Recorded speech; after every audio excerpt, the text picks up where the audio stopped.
स्थानी उपस्थित.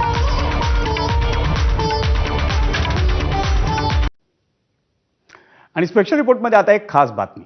ज्येष्ठ पत्रकार शफी पठाण यांनी लिहिलेल्या आणि कर्तव्यदक्ष IAS अधिकारी तुकाराम मुंढे यांच्या संघर्षमय जीवनावर आधारित तुकाराम या पुस्तकाचा प्रकाशन सोहळा आज पुण्यात संपन्न झाला. पारदर्शक प्रशासनामुळे वारंवार झालेल्या बदल्या आणि त्यांच्या खडतर प्रवासाचा आढावा या पुस्तकातून घेण्यात आला असून प्रकाशनाआधीच त्याच्या 1 लाख प्रती या बुक झाल्या होत्या. या कार्यक्रमाला स्वतः तुकाराम मुंढे उपस्थित होते. तसंच ABP नेटवर्कचे सिनियर व्हाईस प्रेसिडेंट राजीव खांडेकरही या कार्यक्रमाला उपस्थित होते.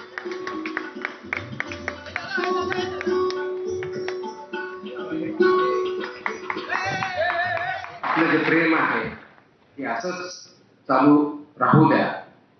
माझ्या परीनं, आमच्या कुटुंबाच्या परीनं जेवढे प्रयत्न मला या लोकसेवेसाठी करता येतील तेवढे मी करत राहील.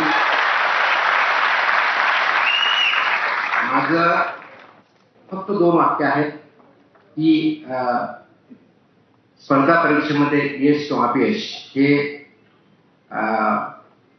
अंतिम नाही आहे. स्पर्धा परीक्षा किंवा पद हे फक्त माध्यम आहे आणि स्पर्धा परीक्षेची जो तयारी करतो तो कधीच फेल होत नाही, कधीच फेल होत नाही.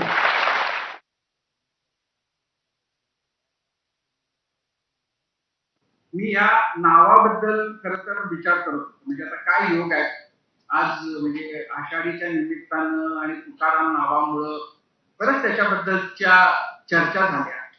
मी त्या थोड्या विसरू नये म्हणून मी त्या कागदावर लिहिल्या आणि मला असं लक्षात आलं की काय या नावामध्ये जादू आहे, काय या नावामध्ये महात्म्य आहे की या 2 तुकारामांमध्ये इतकं साधर्म्य दिसावं.